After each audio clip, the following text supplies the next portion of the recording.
Good evening students, welcome to study at home. तो आज के इस वीडियो में हम ना DECE 3 के जो बाकी के इम्पोर्टेंट क्वेश्चन आंसर हैं उनमें से 3 इम्पोर्टेंट प्रश्न हैं, उनको डिस्कस करेंगे। तो ये प्रश्न है, पहला है बच्चों के व्यवहार संबंधी कठिनाइयाँ क्या क्या होती हैं, या फिर ऐसे पूछ सकते हैं कि आप बच्चे के आक्रामक व्यवहार से कैसे निपटेंगे, या फिर ये पूछ सकते हैं कि जो बच्चे का व्यवहार है वह समस्यापूर्ण कब हो जाता है। ठीक है, कैसे भी करके पूछे, इसका एक आंसर रहेगा। हाँ, ये जो आक्रामक व्यवहार से कैसे निपटेंगे इसका अलग आंसर बन जाएगा। तो अब इसके उत्तर में है, सभी बच्चों का स्वभाव भिन्न भिन्न होता है। कुछ बच्चे क्या अलग नेचर के होते हैं, कुछ अलग नेचर के होते हैं, कुछ थोड़े चिड़चिड़े जिद्दी, कुछ बच्चों को ना गुस्सा ज़्यादा आता है, जल्दी आ जाता है। और तो ये सारे के सारे जो है ना इनका व्यवहार क्या है, अलग अलग होता है सब बच्चों का। ठीक है, और किसी बच्चे का व्यवहार निराशाजनक होता है। आजकल जो माता पिता है ना, उनकी सबसे बड़ी प्रॉब्लम यही है कि जो हमारे बच्चों का जो निराशाजनक व्यवहार है ना, उससे हम कैसे निपटे। तो ये एक आजकल के माता पिता की एक बहुत बड़ी प्रॉब्लम बनी हुई है। जैसे अगर बच्चे का व्यवहार निम्न कसौटियों पर खरा नहीं उतरता तो हम उसे स्वीकार नहीं कर सकते हैं। और जो वही फिर जो व्यवहार है जो हम स्वीकार नहीं करते, उसी को हम व्यवहार संबंधी समस्या कह सकते हैं। ठीक है, तो वे व्यवहार कौन कौन सी कसौटियाँ हैं जिसपे बच्चे का व्यवहार खरा नहीं उतरता, वो है, पहला है वह व्यवहार जो बच्चे के विकास पर व अन्य लोगों के साथ सामंजस्य स्थापित करने में जो उसकी योग्यता उस पर नकारात्मक प्रभाव डाले। यानी कि बच्चा ऐसा व्यवहार करे जिससे क्या उसके विकास पर प्रतिकूल प्रभाव पड़े, या जो अन्य लोगों के साथ वो जो सामंजस्य बिठाता है ना, वो ना कर पाए उस व्यवहार की वजह से। तो और उससे उसकी जो योग्यता है उस पर नकारात्मक असर पड़ता है ना, तो वो व्यवहार बच्चे का व्यवहार संबंधी समस्या है। दूसरा है वह व्यवहार जो अन्य लोगों के अधिकारों में बाधा डालता है, तो वो भी व्यवहार संबंधी समस्या है। बचपन में अधिकांश बच्चों का व्यवहार जो होता है स्वीकार्य नहीं होता है, यानी कि लगभग सब बच्चों को गुस्सा आता है, सब बच्चे चिड़चिड़े हैं, रोते हैं। ठीक है, परंतु इसका अर्थ यह नहीं है कि उन लोगों को सबको उन बच्चों को व्यवहार संबंधी समस्या है। जब वे कई महीनों या बहुत ज़्यादा समय तक ऐसा व्यवहार करें, या तो जो अल्प समय के लिए ही बार बार ऐसा करें, थोड़ी देर के लिए करें लेकिन बार बार करते रहें, तो उस व्यवहार संबंधी समस्या जो है ना, उसे ही व्यवहार संबंधी समस्या कहा जाता है। जैसे कि अत्यधिक शर्माता है, कोई बच्चा चोरी करता है, किसी चीज़ से बहुत ज़्यादा डरता है, ये सारी चीज़ें। अब इसके कारण क्या है, विकास प्रक्रिया के फलस्वरूप हुए परिवर्तन होते हैं कुछ। तो जैसे विकास की प्रत्येक अवस्था में बच्चे को अपनी आवश्यकता, अपनी अपनी ज़रूरतें होती हैं, और इनको पूरा करने में ना बच्चे को कुछ कठिनाइयाँ आती हैं। जैसे कि शैशवावस्था, बाल्यावस्था, किशोरावस्था में बच्चे का जो बौद्धिक, सामाजिक, भावात्मक विकास ये सब होता है ना, शारीरिक विकास, उसके लिए बच्चे को अनेक चीज़ों से सामंजस्य बनाना पड़ता है, और बच्चे ऐसा कर लेते हैं। ठीक है, बट क्या होता है कि कभी कभी कोई बच्चा नहीं कर पाता, उसे प्रॉब्लम होती है और उसे परेशान नहीं होती, वो परेशान हो जाता है। तो वो परेशानी जब होती है उसे, तो उस परेशानी के अंदर क्या वो इस तरह का व्यवहार करता है, और उसी में ना उसका व्यवहार ऐसा परेशानी पूर्ण दिखाई देता है, समस्यापूर्ण दिखाई देता है। जन्म से पूर्व भी अगर बच्चे के मस्तिष्क में कोई क्षति हो जाए, या माँ जैसे कोई किसी दवाइयों का ज़्यादा सेवन कर ले, बच्चे को पेट में माँ को जैसे कुपोषण हो जाए, पोषण ना मिले, कोई दुर्घटना हो जाए, माँ को जैसे जर्मन खसरा, ये सब चीज़ें हो जाए ना, तो उससे भी बच्चे को व्यवहार संबंधी परेशानियाँ आ सकती हैं। अब है कुछ परिवेशी कारक हैं, जो पारिवारिक परिवेश है, उससे भी बच्चे के जो ये व्यवहार है ना उस पर प्रभाव पड़ सकता है। प्रारंभिक बाल्यावस्था देखभाल एवं शिक्षा केंद्र में भी बच्चे को प्रभाव पड़ सकता है। और जो समुदाय है ना, किस समुदाय से बच्चा बिलोंग करता है, उसमें कैसा, किस तरह का व्यवहार स्वीकार्य होता है, किस तरह का नहीं, उससे भी बच्चे के व्यवहार पे असर पड़ सकता है। अब व्यवहार संबंधी या फिर जो आक्रामक बच्चा है उससे कैसे निपटेंगे। बच्चे का व्यवहार अगर समस्या बन जाता है तो बच्चे आक्रामक व्यवहार प्रदर्शित करने लगते हैं, जैसे कि किसी दूसरे बच्चे को पीटना, पैर पटकना, नोचना, गलत भाषा का प्रयोग, किसी के ऊपर थूकना, चिढ़ाना, ये सारी की सारी चीज़ें। अब ये दूसरों पर आक्रामक हो जाते हैं। इनसे निपटने के लिए जो तरीके अपनाए गए हैं ना, ये निम्नलिखित हैं। पहला है कि हर बार बच्चे को दंड ना दे, क्योंकि उससे क्या उसको आदत हो जाएगी और उसके ऊपर कोई भी फर्क नहीं पड़ेगा। उसे खुद को लगेगा एक बार मारा, दो बार मारा, मार लेंगे, क्या फर्क पड़ेगा मुझे। तो इससे इसकी जगह ना उसे प्यार से समझाना चाहिए। दूसरा, बच्चा हमारा ध्यान अपनी ओर आकर्षित करने के लिए जब आक्रामक व्यवहार करे तो उससे पहले ही बच्चे के साथ ऐसा कार्य करें जो कि उसे पसंद हो, ताकि उस बच्चे को ना आक्रामक व्यवहार का मौका ही ना मिल पाए। अब बच्चा ऐसा करे, आक्रामक व्यवहार करे, तो उस पर ध्यान ना दे, और जब वो स्वीकार्य व्यवहार यानी कि सही व्यवहार करे ना, तो उसको उसकी पसंद की चीज़ दे। अब उसका इसका हम कह रहे हैं कि स्वीकार्य व्यवहार जो अगर बच्चा जैसे आक्रामक व्यवहार करे तो हम उस पर ध्यान ना दें। अब इसका मतलब ना ये नहीं है कि बच्चा किसी को मार रहा है, पीट रहा है, धक्का दे रहा है तो भी हम ना दें। अब नॉर्मल सिचुएशन में हम ध्यान ना दें, लेकिन अगर बच्चा जैसे किसी को धक्का मारने वाला हो एकदम से, तो उस टाइम हमें क्या है, उस टाइम हमें ध्यान देना है और उसे बच्चे को पीछे से पकड़ लेंगे हम, उसके हाथ ना पीछे की साइड करके, और इतने टाइट पकड़ेंगे, और जब तक बच्चे का गुस्सा शांत ना हो जाए ना, तब तक उसे प्यार से बस पकड़े रहेंगे जोर से कि वे छुड़ा ना पाए। और जब बच्चा ना शांत हो जाए तो उसके बाद हम उसे समझाएं कि ना जो भी तुम ये इस तरह का व्यवहार कर रहे हो ये अनुचित है, इससे इस दूसरे बच्चे को ये नुकसान हो सकता था। इससे क्या उसको थोड़ा बहुत शांति में बच्चा फिर भी समझ जाए, गुस्से में बच्चा नहीं समझता है। अब बच्चा जब सामान्य व्यवहार करता है तो उसे पुरस्कार दें, जैसे कि जो सितारे होते हैं रंगीन सितारे बना के रख दें और फिर कहें कि जब तुम काम करोगे ना तो कलरफुल स्टार्स मिलेंगे, देखते हैं आप कितने स्टार्स इकट्ठे करते हो। इससे क्या बच्चे में उत्साह बढ़ेगा कि अच्छा मुझे स्टार मिलेगा तो मैं अच्छा व्यवहार करूँगा। अब नेक्स्ट स्टेप, बच्चे को ना परिवार से बात कर सकते हैं, पता लगाएं कि उसके घर पे जो पारिवारिक जो सदस्य हैं वो लड़ते हैं क्या, बच्चे को कई बार बार दंड दे रहे हो, इससे भी बच्चा ना आक्रामक हो जाता है। परिवारजनों को समझाएं कि वे अपना व्यवहार बदले ताकि बच्चा भी बदल सके।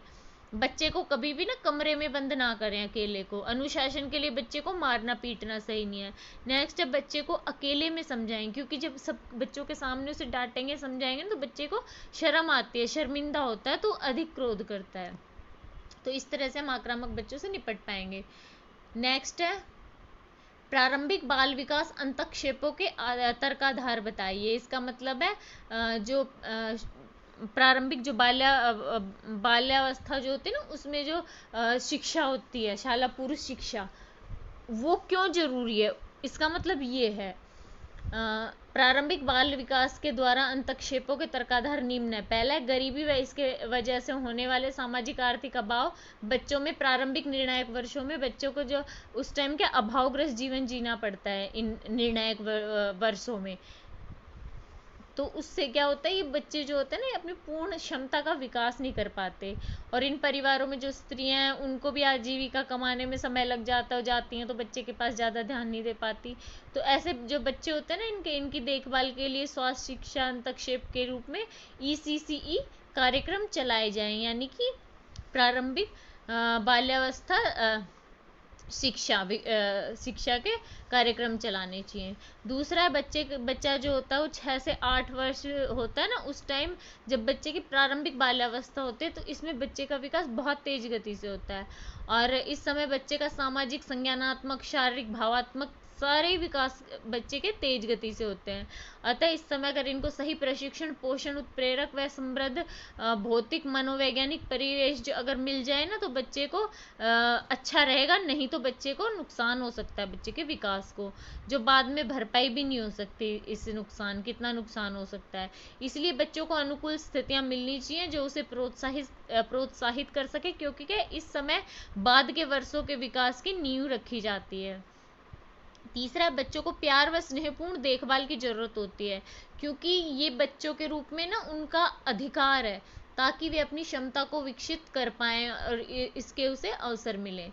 नेक्स्ट है, इस बात के निरंतर प्रमाण मिल रहे हैं कि जो बाल विकास अंतक्षेप है उसका प्रभावशाली क्षेत्र है। इससे बच्चे के जो अभाव चक्र को तोड़ा जा सकता है। अगर बच्चों को इस टाइम कोई अभाव होता है ना, तो बाल विकास जो केंद्र होते हैं अगर उनमें जाएगा ना, तो इन अभावों को तोड़ा जा सकता है। संपूर्ण विश्व में बाल विकास, प्रारंभिक बाल्यावस्था देखभाल व शिक्षा कार्यक्रमों द्वारा पता चलता है कि इनसे बच्चों पर सकारात्मक प्रभाव पड़ता है। नेक्स्ट है, अच्छे से अच्छे परिवारों में भी जो बच्चे होते हैं ना, उनको वैसे क्रिया नहीं मिल पाती कि जैसे कि एक बच्चा अकेला खेलेगा या ज़्यादा से ज़्यादा एक और बच्चा होगा, और एक बच्चा 8-10 बच्चों के साथ खेलेगा तो वो ज़्यादा सीखता है। उन बच्चों को ऐसी प्रेरणपूर्ण क्रिया नहीं मिल पाती, बच्चों की संगति भी नहीं मिल पाती है, जो कि एक शालापूर्व केंद्र में मिलती है। जैसे कि वो साथ मिलके खेलना, अपनी बारी का इंतजार करना, सामूहिक क्रियाकलाप मिलके सारे काम करना। केंद्रों में जो बच्चे होते हैं वो सार्वभौमिक मूल्य, सहानुभूति, सद्भावना, ये सब के ज़्यादा जल्दी ग्रहण कर पाते हैं। नेक्स्ट, कई परिवारों में इसकी ज़रूरत बहुत ज़्यादा होती है, जैसे कि जो स्त्रियां होती हैं वो अगर उनके लिए जो आय संबंधी का जो कार्यक्रम चलाए जाते हैं ना, वो उनमें जाती हैं, तो उनके साथ ही अगर प्रारंभिक बाल्यावस्था देखभाल भी अगर खोल लिए जाए ना, तो वो उपयोगी रहेंगे, क्योंकि वो स्त्रियां साथ में अपने बच्चों को उसमें छोड़ सकती हैं, केंद्र में, बाल केंद्र में। जैसे कि ग्रामीण योजनाओं में स्त्री काम करने या कौशल सीखने के लिए जाते हैं, वहीं अगर ये बाल देखभाल कार्यक्रम जोड़ दिए जाएं तो बच्चों व स्त्रियों दोनों को लाभ होगा। नेक्स्ट है, आज के समय में कोई भी देश सामाजिक न्याय, मानवाधिकार व समानता के मूल्यों की अवहेलना नहीं कर सकता है। क्या किसी देश के बच्चों के साथ सामाजिक आर्थिक स्तर पर समानता का व्यवहार हो रहा है, इस बात का पता ना हम इस बात से लगा सकते हैं कि जो सभी बच्चे उनको प्रारंभिक वर्षों में देखभाल व शिक्षा के अवसर मिल रहे हैं या नहीं मिल रहे हैं। इसीलिए इस बात पे ना जोर दिया जाता है कि सभी बच्चों को इसका अधिकार होना चाहिए। जैसे किसी देश में जैसे जो दक्षिण एशियन संस्कृति है, उनमें क्या लड़कियों को लड़कों से कम आंका जाता है, तो उनको ना इतना ध्यान नहीं दिया जाता। तो अगर ये बाल देखभाल केंद्र रहेंगे ना, तो इसमें क्या लड़कियों को भी मौका मिलेगा अपने विकास के लिए। नेक्स्ट, आजकल संयुक्त परिवार कम हो गए हैं और अकेले माता पिता या स्वयं ही, या तो माता रहेगी या पिता, एकल परिवार होता है ना, जो पेरेंट सिंगल पेरेंट्स होते हैं, तो वो बच्चे को पालते हैं। स्त्रियां हैं वो भी कमाने चली जाती हैं, पिता होते हैं वो शहरों में चले जाते हैं। तो ऐसे कार्य क्षेत्र के आसपास अगर बाल देखभाल व्यवस्था या प्रारंभिक बाल्यावस्था विकास कार्यक्रम हो गए ना, तो उसमें निवेश जरूरी हो गया है। इससे क्या है, जो भी लोग हैं वो खुद भी आजीविका कमा सकते हैं और बच्चों का भी सही से विकास हो सकता है। नेक्स्ट, प्रारंभिक वर्षों में बाल विकास में योगदान से बच्चे की वृद्धि उत्पादक वयस्क के रूप में होती है। घर पर बच्चे की देखभाल के लिए जो बड़े बच्चे या वयस्क रहते हैं, वे भी अगर बच्चे केंद्र में जाएंगे तो अपनी शिक्षा या काम पे ध्यान दे सकते हैं और वो ज़्यादा आमदनी कर सकते हैं। बच्चों की प्रारंभिक देखभाल में किए गए योगदान व निवेश उनके जो आने वाले जीवन है ना, उनके भावी जीवन पर दीर्घकालीन प्रभाव डालते हैं। नेक्स्ट हमारा प्रश्न है, बच्चों को लेबल करने के क्या प्रभाव हैं।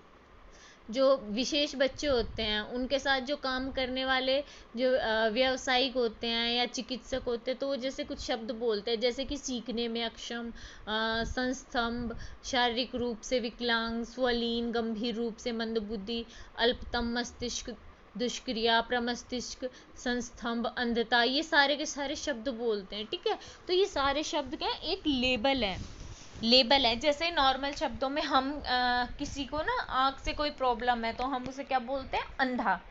तो ये चीज़ें क्या हमें सीधा नहीं बोलनी चाहिए, हमें ना ये लेबल जो होता है ना, ये हम बोलते हैं तो जो सामने वाला व्यक्ति जिसमें कमी है ना, उसमें हीनता की भावना आ जाती है। हम लोगों को क्या है, इनमें से ज़्यादातर शब्दों के तो अर्थ पता नहीं होता, जिनके अर्थ पता होता है ना, उसी के हिसाब से हम ना गलत मतलब निकाल लेते हैं। अतः हमारे मन में जब हम जैसे सोचते हैं ना अपंग, तो ऐसी छवि आती है जो विशेष शारीरिक बनावट हो, जैसे उसकी शारीरिक बनावट अच्छी नहीं है और उसका व्यवहार भी अजीब सा, ऐसा हमारे दिमाग में ना एक ऐसे बन जाती है छवि। और जो हमारी धारणाएं होती है ये ना सही नहीं होती है। ये ऐसे लोगों में ना नकारात्मक प्रभाव डाल देती है। लोगों का एक समूह तो क्या कहता है कि लेबलिंग नहीं होनी चाहिए और एक समूह कहता है होनी चाहिए, क्योंकि इसके ना सकारात्मक और नकारात्मक दोनों प्रभाव हैं। अब लेबलिंग के जो नकारात्मक प्रभाव है वे हैं, जैसे इसमें से जो बच्चे होते हैं वे सबसे वैसे अलग प्रतीत होने लग जाते हैं। हम सभी सामान्य रहना दिखना चाहते हैं, नॉर्मल, ठीक है। तो जो स्पेशल चाइल्ड है वो भी कोशिश तो करेगा ना कि जैसा हूँ वैसा मैं दिखूं, अब वो सबसे अलग थोड़ी दिखना चाहेगा, लेकिन उसमें जो कमी है उस वजह से वो दिख जाता है ना। तो अगर हम उसे किसी स्पेशल नाम से ऐसे पुकारेंगे तो उसे ना अच्छा नहीं लगेगा, उसे खुद को फील होगा हाँ मैं सबसे अलग हूँ, उसमें हीन भावना आ जाती है। जैसे अयोग्य होता है सुनना, जैसे सुनने में उसे कोई कुछ कहेंगे तो उसे ना ये अयोग्यता सुनने में उसे ना मतलब अच्छा नहीं लगता, उसमें आत्मविश्वास की कमी आ जाती है और वो ना इसके लिए कोई प्रयास ही नहीं करता कि मैं करके देखूं। उसके दिमाग में ना बात बैठ जाती है कि मैं इस चीज़ के योग्य हूँ ही नहीं, क्योंकि लोग कह रहे हैं तो इसका मतलब सच में ही नहीं हूँ। तो ये बच्चे में भावना आ जाती है। और जो लेबल होता है वो बच्चे के साथ ना जुड़ जाता है, चिपक जाता है। बच्चे को अब जैसे कि कोई बच्चा है, उसे सुनने की दिक्कत है तो हम उसे ना बहरा बहरा कहने लग जाते हैं। अब जब बच्चा थोड़ा बड़ा हुआ हो गया, उसका इलाज चला, अब बच्चे के कान में क्या समझो डॉक्टर ने मशीन लगा दी, अब बच्चा सुन पा रहा है, लेकिन क्या हम लोगों की धारणा बन चुकी है, हम उसे अभी भी बहरा बहरा बहरा ही कहते हैं। तो ये चीज़ क्या बच्चे के साथ ठप्पा लग जाता है जिंदगी भर का। इन नाम से ना बच्चों को शर्म आती है। कई बार तो लोग क्या करते हैं, बच्चों के साथ साथ जो फैमिली होते हैं ना उनका भी मजाक उड़ाते हैं। उनके साथ साथ अध्यापक व जो अभिभावक गण है वो भी क्या करते हैं, लेबल जब होता है ना तो उन लोगों को भी लगता है कि अच्छा इसको ये बहरा है समझो, तो क्या करेंगे, वो कोशिश ही नहीं करेंगे उसे उत्प्रेरण देने की, या देखेंगे देख नहीं पाएगा तो उस ऐसी कोशिश ही नहीं करेंगे कि उसे पास से दिखाएं। वो सोचेंगे कि उनके मन में ना सोच बैठ जाती है कि अगर ये इसमें ये कमी है तो ये चीज़ ये सीख ही नहीं सकता है, तो जो कि ये गलत है। ये लोग क्या करते हैं कि उसके विकास के लिए अतिरिक्त ध्यान नहीं देते, वह सिखाने की सोचते हैं कि इनको सिखाने का क्या फ़ायदा है। तो ये इसके नकारात्मक प्रभाव थे। अब लेबलिंग के कुछ सकारात्मक प्रभाव भी हैं, जैसे लेबल के कारण ये विशेष बच्चे होते हैं ना, तो इनसे संबंधित जो पेशेवर आम बोलचाल की भाषा है उससे क्या एक दूसरे तक बातें पहुंचा सकते हैं। और जब यह तब संभव है जब लेबल सही व कईयों की सहमति से दिया गया हो। अब देखो जो व्यक्ति है वो आँख से देख नहीं सकता है। हम लोग क्या कर वो जब तो उसके क्या हर चीज़ के हाव भाव उसके एक ही रहेंगे शक्ल से। वो हरकतें उसके ना ऐसे लगेंगे हमें कि समझो कि उसमें और कोई कमी है, लेकिन उसमें दिक्कत क्या एक रहती है, वो देख नहीं पाता। तो उसका सही लेबल हमें क्या करना है, हम उसे ना पागल भी नहीं कह सकते, हम उसे मंदबुद्धि भी नहीं कह सकते। जो वो स्पेशल चाइल्ड है उसे हम उसकी प्रॉब्लम क्या रहेगी, आंखों की प्रॉब्लम है तो वो आंखों का लेबल ही उसे देना है। इससे क्या रहेगा, हमें पता चल जाएगा और उसके लिए हम क्या करेंगे, उसे ब्रेल लिपि है वही सिखाएंगे। हम और चीज़ों की जगह उस पर ध्यान दिलाएंगे ताकि क्या उससे वो अपने आगे की ज़िंदगी के लिए अपने जो और विकास के क्षेत्र हैं उनको बढ़ाने के लिए प्रयास कर सके। तो वो शिक्षा वगैरह सब कुछ मिल जाएगी अगर वो ब्रेल लिपि से पढ़ेगा। और ये तब संभव है जब हमें एग्जैक्ट पता लग जाए कि उसे ये दृष्टि संबंधी दोष है। ठीक है, तो ये कईयों की सहमति और सही होना चाहिए लेबल। ऐसे बच्चे जो होते हैं स्पेशल चाइल्ड, इनको ना कैसे इलाज की ज़रूरत है और इनके साथ कैसे हस्तक्षेप करना है, कैसे क्रिया करनी है, इसमें भी लेबल सहायक होता है। अब हमें लेबल से पता चल गया है कि ये बच्चे को ना श्रवण दोष है, तो हम क्या करेंगे, जब उससे बात करेंगे ना तो हमें पता तो है ही कि उसमें ये प्रॉब्लम है, तो हम थोड़ा ऊंचा बोलेंगे ताकि क्या बच्चे को थोड़ा हल्का फुल्का कुछ सुन जाए। उसके आगे बिठाएंगे कि हम बोलें तो उसे थोड़ा सुने। सहायक श्रवण यंत्र है उनका उपयोग करने के लिए बोलेंगे उससे। तो इस तरह के इनके लोगों की ज़रूरतें, जो विशेष लोगों की ज़रूरतें ना, उनकी ज़रूरतें हमें पता चल जाती है। तो इसके कुछ ये सकारात्मक प्रभाव भी हैं। तो यहाँ पे ये प्रश्न उत्तर 3 प्रश्न करवाए हैं मैंने, ये ख़त्म होते हैं। आप इनकी तैयारी कीजिए। मिलते हैं अगले वीडियो में। अगर वीडियो पसंद आया तो प्लीज़ चैनल को लाइक एंड सब्सक्राइब ज़रूर कर दीजिएगा।